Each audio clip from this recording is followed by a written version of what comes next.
खबर है पृथ्वीपुर में, जहां सीएम शिवराज ने आज सभा को संबोधित किया। इस दौरान जहां उन्होंने प्रदेश सरकार की उपलब्धियों की जमकर तारीफ की, वहीं कांग्रेस पर भी जमकर हमला बोला। सीएम की जनसभा के दौरान बीएसपी के पूर्व प्रत्याशी नंदराम कुशवाहा सहित पार्टी के हजारों कार्यकर्ताओं ने बीजेपी का दामन थाम लिया।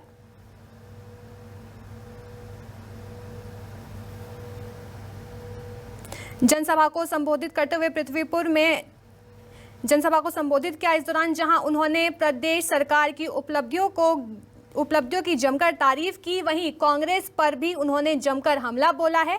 वहीं सीएम की जनसभा के दौरान बीएसपी के पूर्व प्रत्याशी नंदराम कुशवाहा सहित पार्टी के हजारों कार्यकर्ता ने बीजेपी का दामन थाम लिया है।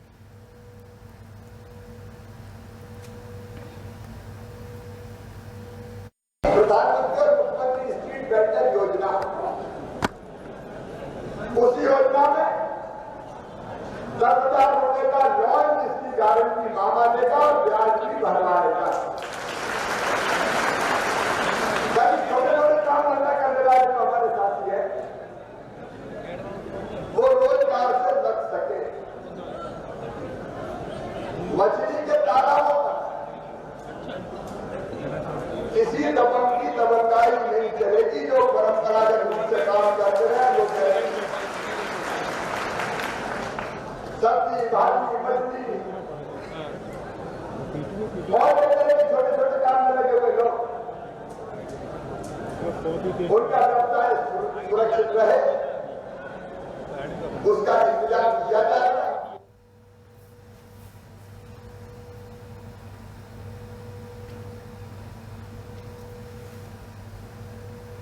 ज्यादा जानकारी के साथ मेरे सहयोगी शब्बीर अहमद जुड़ गए हैं। शब्बीर, ये बताइए कि बीएसपी के अध्यक्ष के साथ ही काफी कार्यकर्ताओं ने भी बीजेपी का दामन थाम लिया है।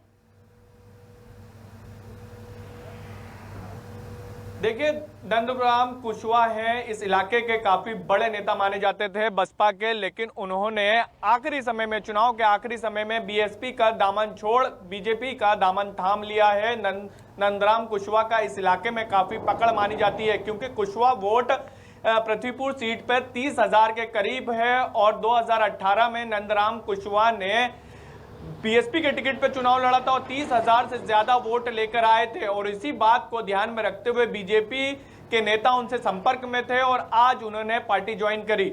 बताया जा रहा है कि वो पिछले एक हफ्ता से बीजेपी का ही प्रचार कर रहे थे, लेकिन आज औपचारिक तौर पर उन्होंने सीएम शिवराज सिंह चौहान के सामने मंच पर और उनके समर्थकों ने नंदराम कुशवाहा के समर्थकों ने पार्टी ज्वाइन करी है। ये कह सकते हैं कि बीजेपी कुशवाहा वोटरों की बात की जाए यहाँ पर, तो कुशवाहा वोटर अभी तक की बात की जाए तो कांग्रेस के तरफ झुकता हुआ नजर आ रहा था, क्योंकि पुराने रिकॉर्ड देखे जाएंगे। यहाँ पर जब कांग्रेस के उम्मीदवार यहां से लड़ते थे तो कुशवाहा समाज कांग्रेस को वोट मिलता रहा, और इसी बात को ध्यान में रखते हुए बीजेपी ने कुशवाहा वोटरों में सेंध लगाने के लिए नंदराम कुशवाहा को अपने पाले में लिया है।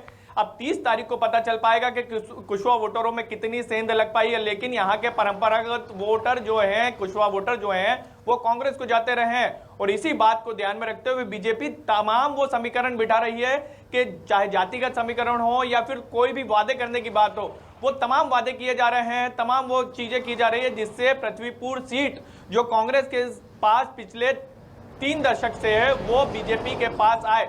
ये जरूर है कि 2013 में यहाँ पर बीजेपी का उम्मीदवार जीता था, लेकिन उसके अलावा हम पूरे टेक रिकॉर्ड के देखेंगे 30 साल के, तो यहाँ पर बीजेपी का ही दबदबा, माफ कीजिएगा, कांग्रेस का ही दबदबा रहा है, बृजेंद्र सिंह राठौर का ही दबदबा रहा है। तो ये कह सकते हैं बीजेपी तमाम वो कोशिश कर रही है कि किसी भी तरह से ये सीट हासिल करे। हमने कल भी देखा था खंडवा में जो सीट में आती, बड़वा सीट आती, सचिन जी शब्बीर, अगर देखा जाए तो उपचुनाव में कुशवाहा वोट बैंक को साधने की भी कोशिश की गई है, उसी को लेकर बीजेपी ने पूरी तैयारी करी है। इसलिए बीएसपी के जो नेता हैं, बड़े नेता हैं, वो बीजेपी में शामिल हो गए हैं। बहुत बहुत शुक्रिया शब्बीर, हमें तमाम जानकारी देने के लिए।